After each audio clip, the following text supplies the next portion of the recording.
First Contact Initiative. Commander Elena Santos stood at the observation deck of the UES Horizons, watching the quantum-fold drive's azure fields ripple across the ship's crystalline hull. After 15 years of development, humanity's crowning achievement was about to make history. The Horizons wasn't just Earth's first faster-than-light vessel. It was a testament to human ingenuity, carrying technology that had rewritten the laws of physics themselves. Final system check complete, Commander. Lieutenant Sarah Chen's voice came through the neural link. Quantum fold matrices are synchronized at 98.7% efficiency. We're ready for the jump. Elena touched the window, her reflection overlaying the distant stars. The specially engineered quantum glass felt cool under her fingers, designed to withstand forces that would tear conventional materials apart at the atomic level. Status of the First Contact Package. All diplomatic protocols loaded and ready, Communications Officer Marcus Wong reported. Cultural database, scientific exchanges, peaceful intentions manifest. Everything the UN First Contact Committee prescribed.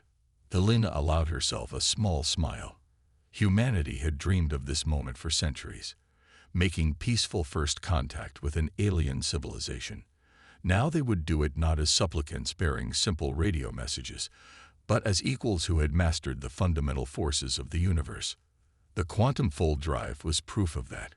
By manipulating quantum fields on a macroscopic scale, it could bend space itself, allowing for FTL travel without the relativistic problems that had stumped scientists for generations. More than that, it represented a complete paradigm shift in humanity's understanding of physics.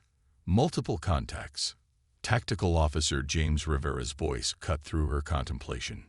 Massive spatial distortion at bearing 047 Mark 183. Reading. 15. No.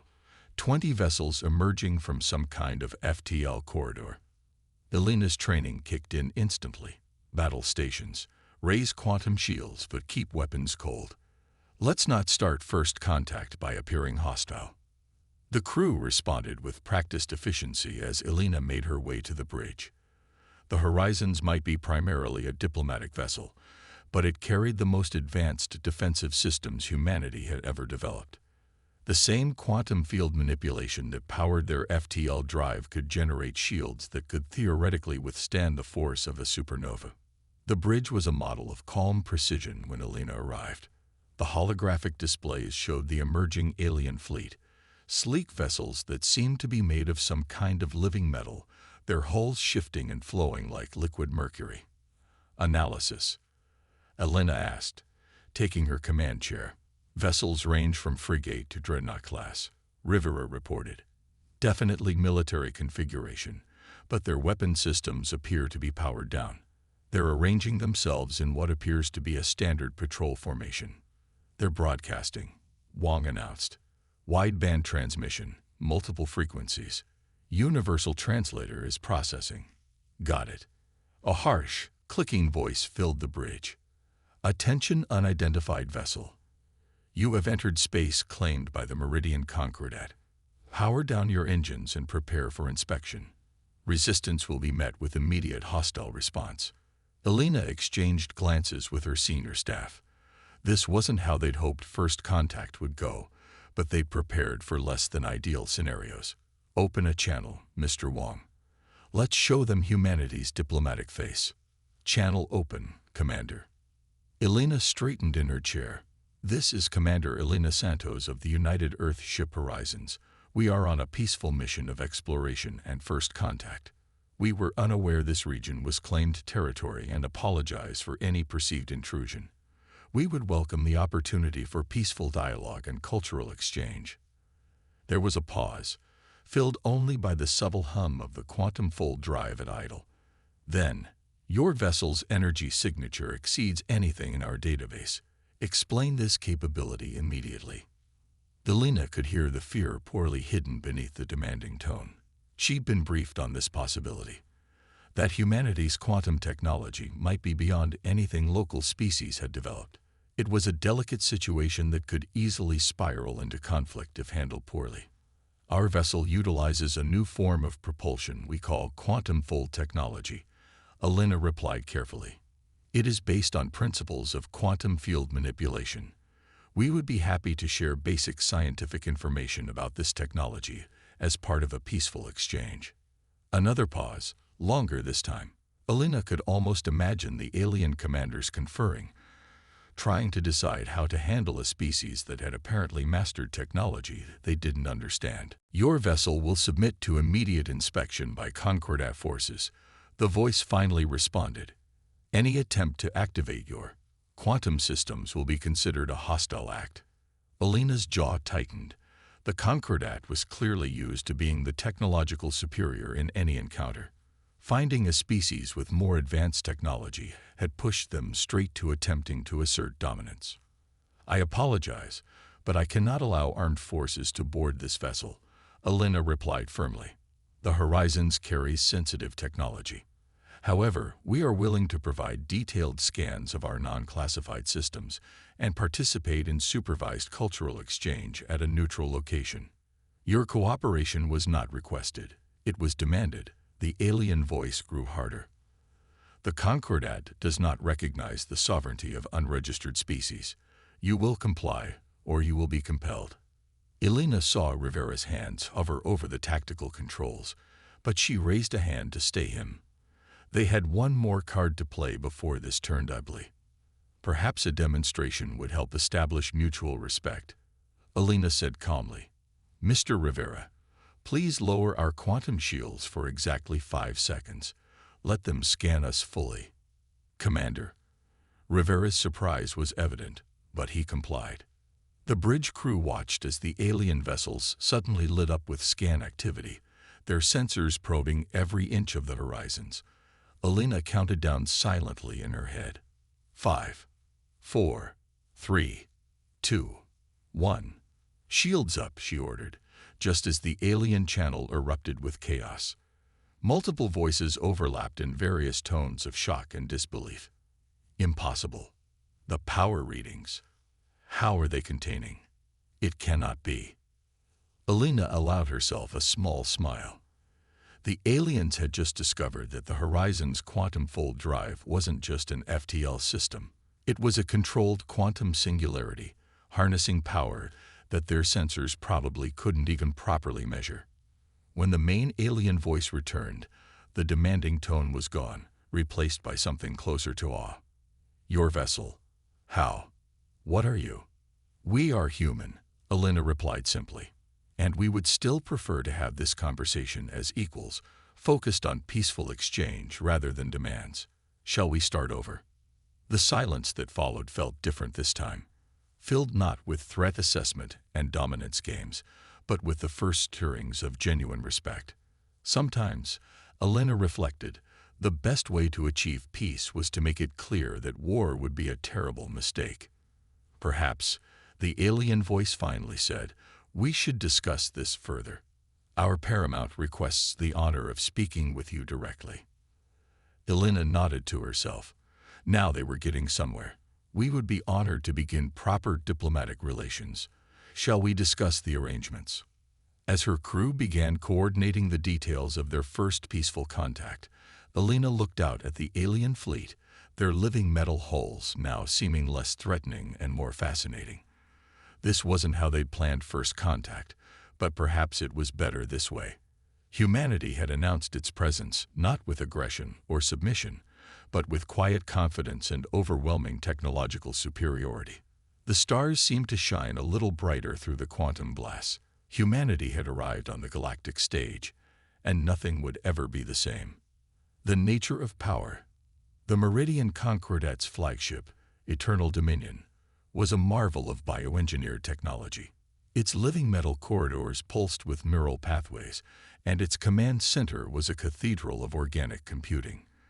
But right now, all that technological achievement felt hollow to Supreme Commander Vexrith as he studied the readings from the human vessel for the 100th time. Impossible, he muttered, his forearms moving in agitation patterns. Run the analysis again. His chief scientist, Dr. Clara, mandibles clicking in frustration, complied. Supreme Commander, We've run it 12 times. The results remain consistent. Their quantum singularity drive, it doesn't just bend space, it rewrites it. The power output alone exceeds our entire battle fleet combined. On the main display, the UES Horizons hung serenely against the backdrop of stars. Its crystalline hull seemed to mock them with its elegant simplicity, so different from the Concordate's biological engineering approach. But it was what lay within that hull that had thrown the Concordate's entire scientific community into chaos. Commander Santos, Vexrith spoke into the comm channel, trying to keep his voice steady. Perhaps you could explain how your species managed to achieve quantum field manipulation on this scale. Our records show your civilization only achieved spaceflight within the last century. Alina's holographic image smiled diplomatically. Commander Vexrith, humanity has always excelled at technological leaps. When we discover a new principle, we don't just apply it, we reimagine it.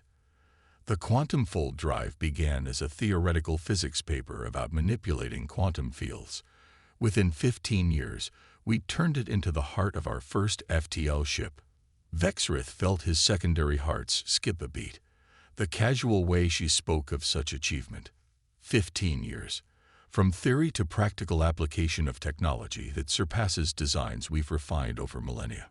Sometimes fresh eyes see new possibilities, Alina replied. We'd be happy to share some of our basic research. As I said, we're here for peaceful exchange. Before Vexrith could respond, a priority alert flashed across his neural interface. Fleet Admiral Zarkax was calling. The highest authority in the Concordat military rarely involved himself directly in first contact situations. This was unprecedented. Secure channel established, his communications officer announced. The Admiral's image materialized, his scales dark with concern. Supreme Commander, your preliminary report is disturbing. A single human vessel with power signatures that exceed our comprehension. Their technology contradicts our understanding of physics, and now they offer to share knowledge. The humans appeared genuine in their peaceful intentions, Admiral Vexrith reported. Their commander has been remarkably patient, despite our initial assertiveness. Patience born of confidence, Zarkax hissed. They know we can't threaten them.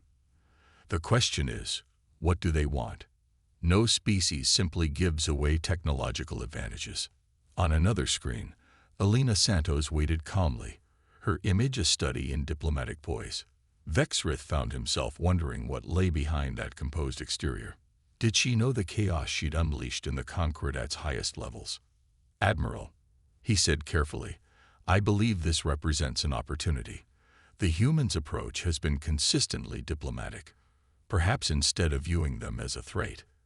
Everything unknown is a threat. Zarkax cut him off. Prepare a probe team. If they truly wish to share technology, they can prove it by allowing us to examine their vessel. Vexrith felt his scales ripple with alarm. Sir, with respect, that could be seen as an aggressive act. The humans have already declined direct inspection.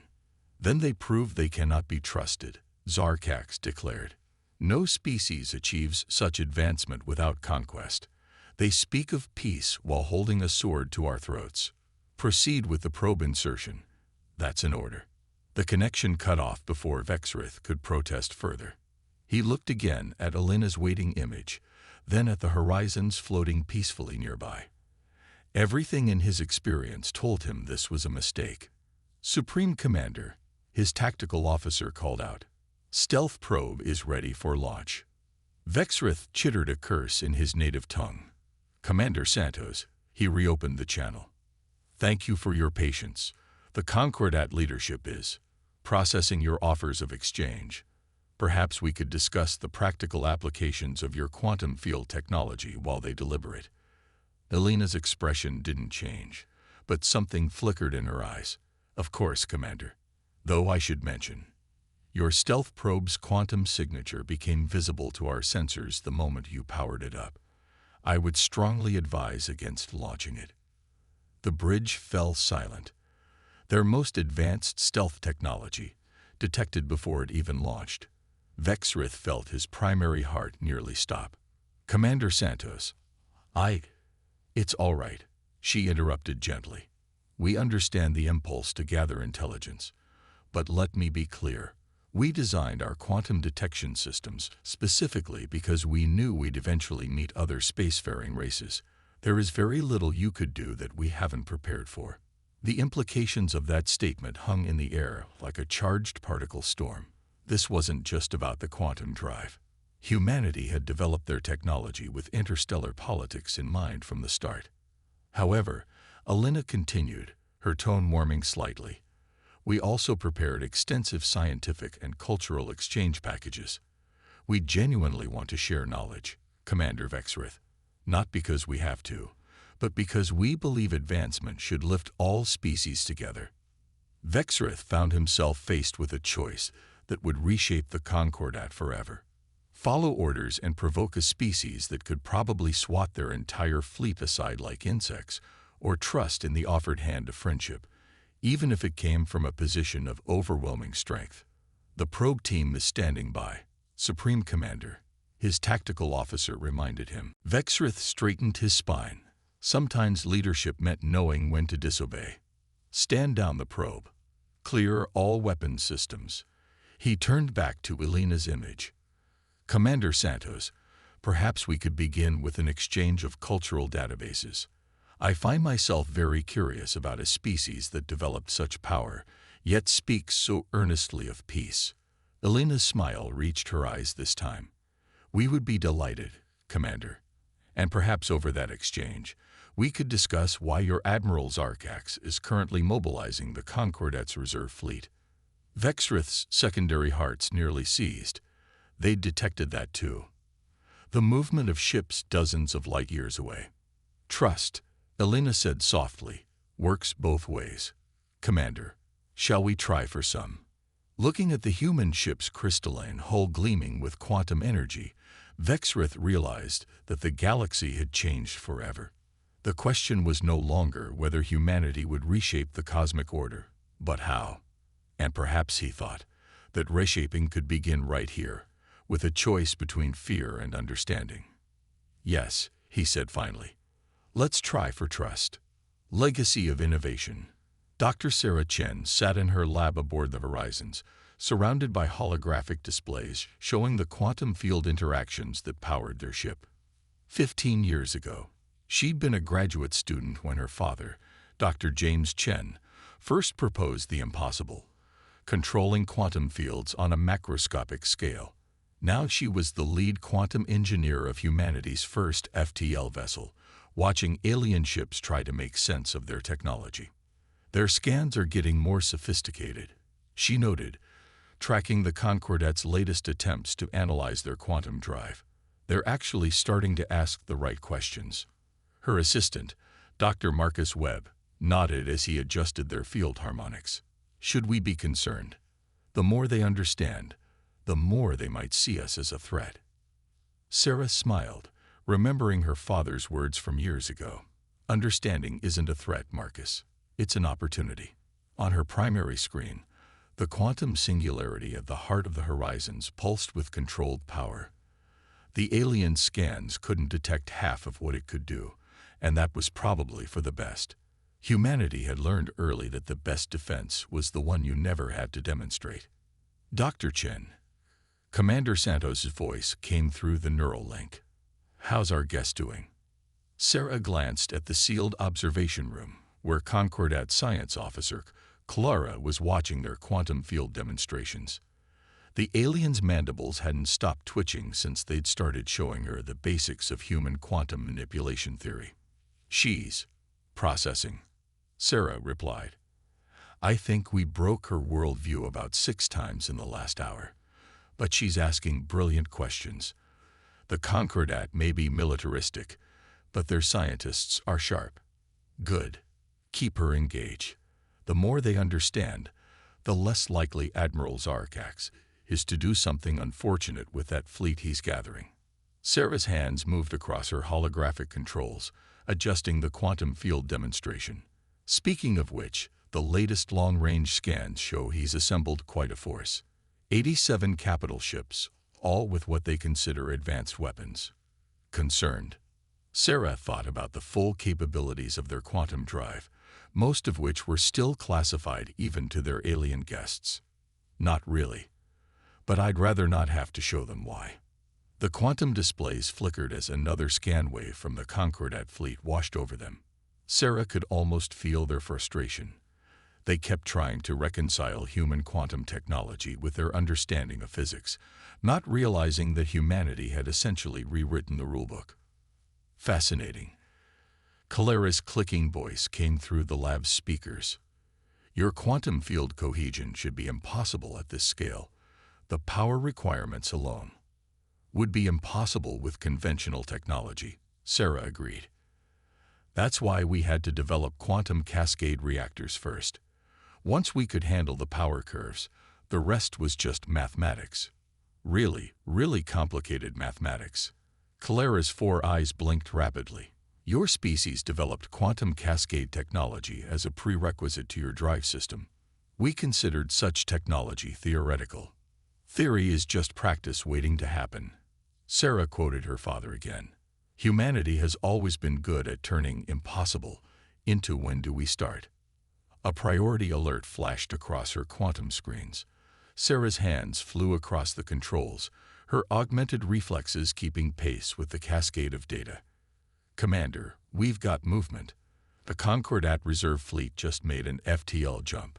They'll be here in 6 hours. Understood. Keep working with Calera. The more allies we have among their scientists, the better our chances of resolving this peacefully. Sarah turned back to her alien guest, whose mandibles were clicking rapidly. Their equivalent of nervous fidgeting. Your admiral fears us, she said softly. Can you blame him? Calera responded. Your technology, your capabilities. They change everything. The Concordat has been the dominant power in this sector for millennia. Now, in a single day, change is scary, Sarah acknowledged. But it's also an opportunity. Humanity didn't develop this technology to dominate anyone. We did it because we wanted to reach the stars, to learn, to grow, to see what's out there and understand it. Calera moved closer to the quantum field display, her multiple limbs moving in complex patterns that Sarah's xenobiology training identified as deep thought. Your power could reshape the galaxy. Yet you speak of peace and exchange. Power isn't just about destruction, Sarah said, remembering the countless times her father had emphasized this point during the quantum drive's development. It's about possibility. The same quantum fields that could tear a ship apart can also heal radiation damage, clean polluted atmospheres, even terraform worlds. She brought up a new simulation, showing how controlled quantum fields could repair atomic-level damage. Calera's scientific interest visibly overcame her political concerns as she watched human technology defy yet another law of physics. Impossible, the alien scientist whispered, but this time the word held wonder rather than fear. That's the thing about the impossible, Sarah smiled. It just takes someone crazy enough to try. Humanity's been crazy like that for our entire history. We see limits and think, well, those are more like guidelines, really. A new alert flashed. The reserve fleet had adjusted course, accelerating. They'd arrived sooner than calculated. Sarah felt a familiar tension in her shoulders, the weight of knowing that peace or war might hinge on the next few hours. Calera, she said carefully, I need you to understand something. What you've seen, what we've shown you, it's maybe 5% of what the horizons can do. We're not showing off. We're holding back a lot because we don't want anyone to feel threatened. But if your admiral forces our hand, the alien scientist's color shifted, her scales darkening with comprehension. You've been demonstrating basic principles, haven't you? Just enough to prove your advancement, but not enough to show. Exactly, Sarah confirmed. The quantum fold drive isn't just an engine. It's a door to understanding the universe in ways your people haven't imagined yet. We want to share that understanding, to help all species grow together. But if we're attacked, she let the thought hang there, watching Calera process the implications. The alien scientist turned all four eyes toward the quantum core display, watching the controlled power of a technology that had rewritten the rules of physics itself. "I need to speak with Supreme Commander Vexrith," Clara said finally. "He needs to understand what's really at stake here." Sarah nodded, hope mixing with caution in her chest. "I'll have Commander Santos arrange it. And Clara, thank you for being willing to learn instead of fear." As the alien scientist left to make her report, Sarah turned back to her quantum displays. 6 hours until the reserve fleet arrived. 6 hours to prove that humanity's greatest power wasn't in their technology, but in their willingness to use it for peace rather than dominance. Her father would have been proud. Breaking point. Admiral Zarkak stood on the command deck of the Concordat dreadnought Inevitable Dominion, his scaled hands clasped behind his back as he watched the tactical display. 87 capital ships, the finest the Concordat could muster, arranged in perfect attack formation, against a single human vessel. "Status of the horizons," he demanded. "Unchanged, Admiral," his tactical officer reported. They maintained their position. No weapons signatures detected. Their quantum field remains active but stable. Zarkax's secondary hearts pulsed with irritation. The humans' apparent calm was maddening. Didn't they understand the force arrayed against them? Or did they simply not care?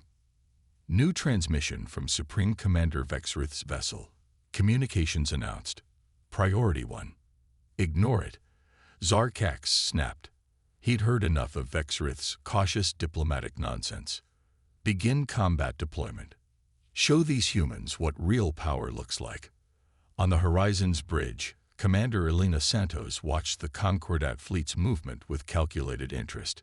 "They're taking offensive positions," Lieutenant Rivera reported from tactical. "Energy signatures rising across their fleet." "Dr. Chen," Elena called through the neural link. "Status of our quantum fields." "Ready for anything, Commander." Sarah's voice came back steady. "Though I really hope we don't have to show them everything we can do." Elena shared the sentiment. The Horizon's full capabilities were classified for good reason. "Open a channel to Admiral Zarkax's flagship." One last try at reason. The alien admiral's image appeared, his scales dark with barely controlled aggression. "Commander Santos, your time of playing at diplomacy is over. Submit to Concordat authority or be destroyed." Elena kept her voice calm, reasonable. "Admiral, you've seen a fraction of our capabilities. Your own scientists confirm we possess technology far beyond your understanding. Why push this to conflict?" "Because you are a threat." Zarkax's tail lashed behind him.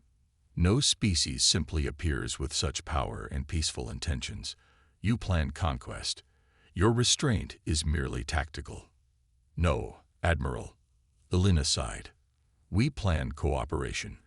But if you force this confrontation, you will learn exactly why we chose restraint. Stand down your fleet. You dare threaten. Not a threat. A fact. Last chance, Admiral.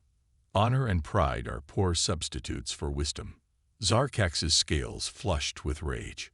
"All ships, open fire. Show these humans the might of the Concordat." Energy beams and plasma torpedoes erupted from 87 capital ships, enough firepower to shatter a small moon. Elena didn't even flinch. "Dr. Chen, Demonstration Protocol 1, if you please." The space around the horizons shimmered as multiple layers of quantum fields adjusted. The Concordat's barrage hit the outer layer and simply ceased to exist. Not deflected, not absorbed. The energy was gone, converted to quantum potential, and fed back into the Horizon systems. "Well," Sarah's voice carried a hint of amusement, "that just charged our batteries to 127% capacity. Should I send them a thank you note?" On the tactical display, the Concordat fleet's formation wobbled as they registered their attack's complete failure. "Status of their weapons?" Elena asked. "Recharging," Rivera reported. "They're diverting power from engines to weapons, preparing for another barrage." "Admiral Zarkax." Elena opened the channel again. "As you can see, Attacking us is pointless. However, since you seem to only respect demonstrations of power, she nodded to Rivera. Tactical, disable their weapon systems. Quantum pulse, minimum intensity. The Horizon's quantum drive pulsed once, sending a wave of carefully controlled quantum disruption across the Concordat fleet. Weapon systems sparked and went dark. Power cores stuttered. 87 capital ships suddenly found themselves unable to do more than maintain life support and basic maneuvering. By the first egg, Zarkax whispered, his rage replaced by shock. "What are you?" "We are human," Elena replied simply. "We developed this technology not for war, but because we dreamed of reaching the stars. We chose peace not from weakness, but because we understand that true power comes with responsibility." She stood from her command chair, approaching the tactical display. "Right now, I could disable your engines. I could shut down your life support. With a properly calibrated quantum pulse, I could reduce your entire fleet to its component atoms.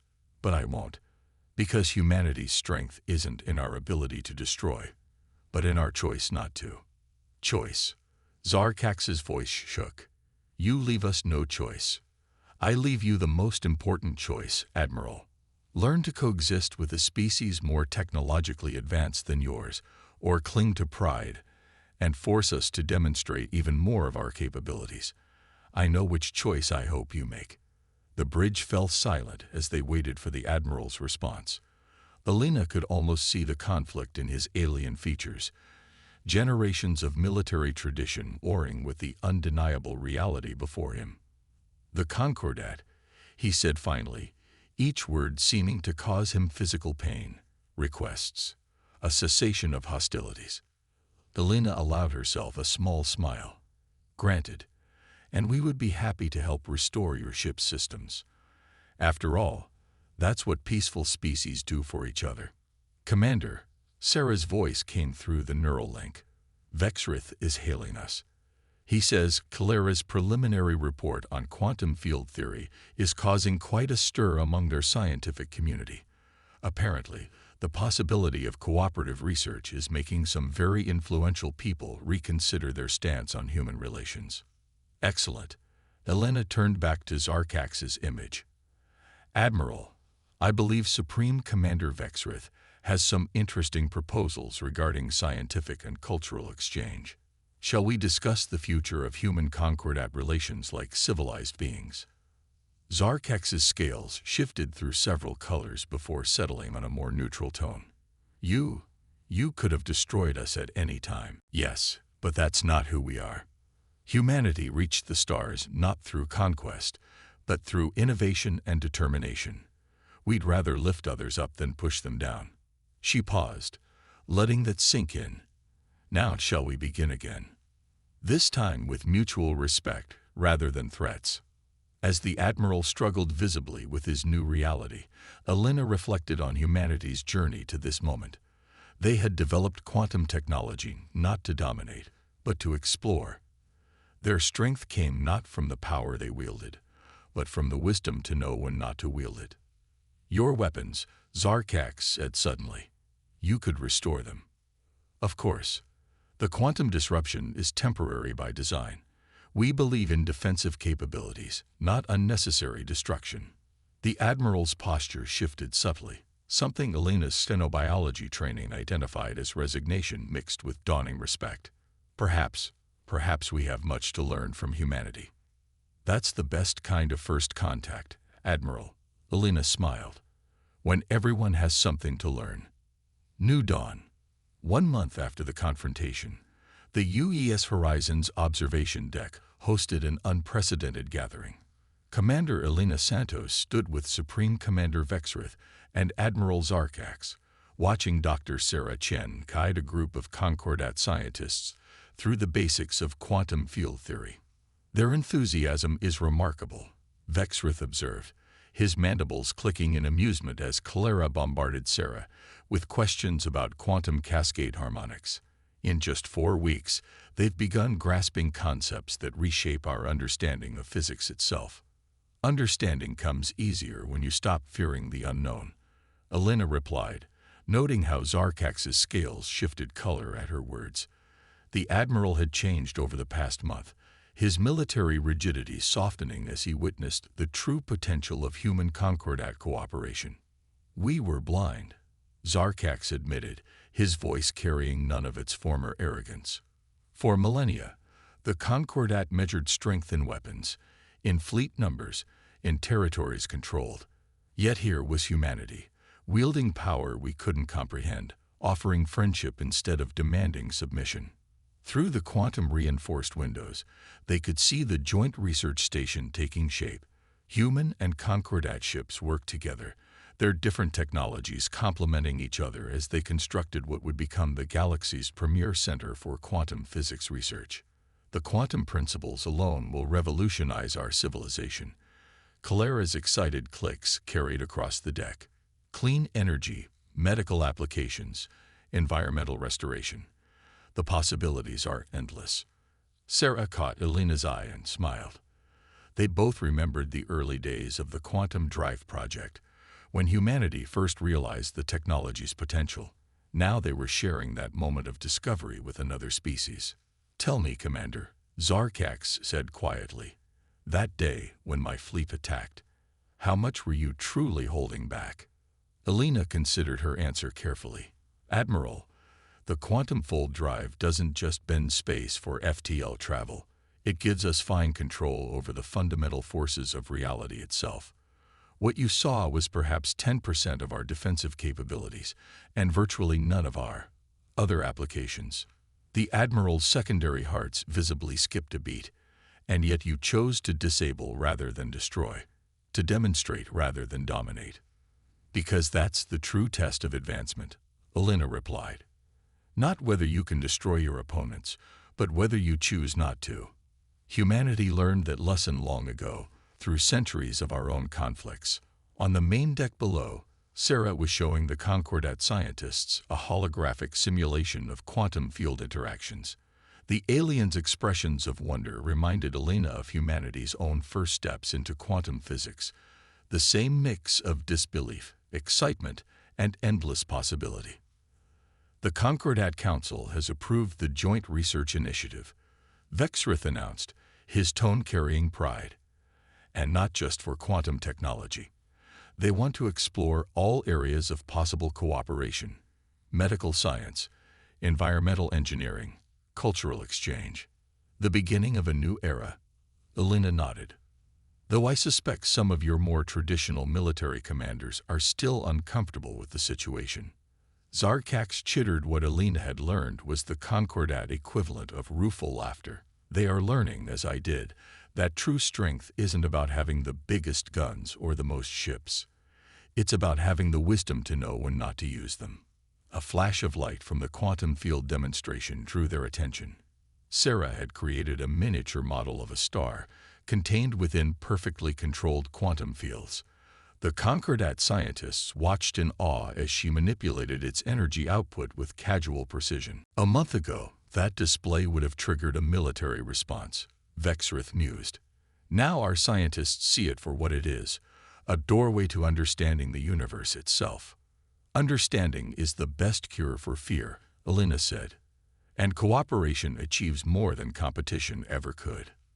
The demonstration concluded, and Sarah began answering detailed technical questions from her eager audience. The sight of human and alien scientists working together, sharing knowledge and excitement, embodied everything humanity had hoped for when they first developed the quantum fold drive. "You know," Zarkax said thoughtfully, "there are other species in nearby sectors, some peaceful, some less so. They will react as we did when they learn of humanity's capabilities." Elena smiled. "Then we'll demonstrate the same patience with them. After all, we built the horizons not to conquer the galaxy, but to explore it, to learn, to grow, and to help others do the same. And if they choose conflict over cooperation," the Admiral pressed, "then we'll show them, as we showed you, that true power isn't about destruction. It's about having the capability for overwhelming force and choosing instead to extend a hand in friendship." Through the quantum glass, the stars seemed brighter somehow, Humanity had taken its first steps into a larger galaxy, not as conquerors or subjects, but as teachers and friends. The quantum fold drive had given them the power to reshape reality itself, but their greatest achievement wasn't in the technology.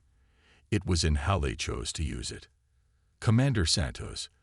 Sarah called up from the demonstration area. The Concordat scientists have some fascinating ideas about combining their bioorganic engineering with our quantum field technology. Would you like to hear their proposal? Elena exchanged glances with Vexrith and Zarkax, seeing in their alien features the same excitement for discovery that had driven humanity to the stars.